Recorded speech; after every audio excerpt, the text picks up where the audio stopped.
আসসালামু আলাইকুম, আমি সানজিদা জান্নাত চলে এলাম হ্যাপি ভ্যাকেশন থেকে। আপনারা যারা ব্রাজিলে ট্যুরিস্ট ভিসাতে অ্যাপ্লাই করতে চাচ্ছেন তাদের জন্য আজকে কিছু গুরুত্বপূর্ণ কথা বলে দিই।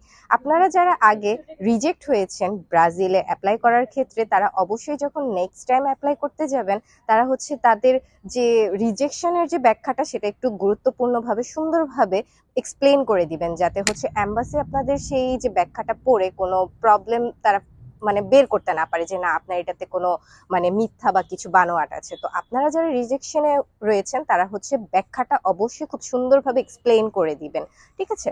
আর হচ্ছে আপনাদের ব্যাংক স্টেটমেন্ট, ব্রাজিলের ক্ষেত্রে ব্যাংক স্টেটমেন্ট খুবই গুরুত্বপূর্ণ একটা জিনিস। তো ব্যাংক স্টেটমেন্টটা অবশ্যই সুন্দরভাবে সিল সহ এটা হচ্ছে আপনারা এম্বাসিতে সাবমিট করবেন। আর যা হচ্ছে ট্রাভেল হিস্টোরি, অবশ্যই ট্রাভেল হিস্টোরিটা যারা যেখানে গিয়েছেন সেটা অবশ্যই উল্লেখ থাকতে হবে। সো আজকের জন্য এতটুকুই। আরো যদি কোনো গুরুত্বপূর্ণ তথ্য আপনাদের জানার থাকে অবশ্যই আমাদের হ্যাপি ভ্যাকেশনের সঙ্গে যোগাযোগ করবেন। ধন্যবাদ আজকের জন্য। আসসালামু আলাইকুম।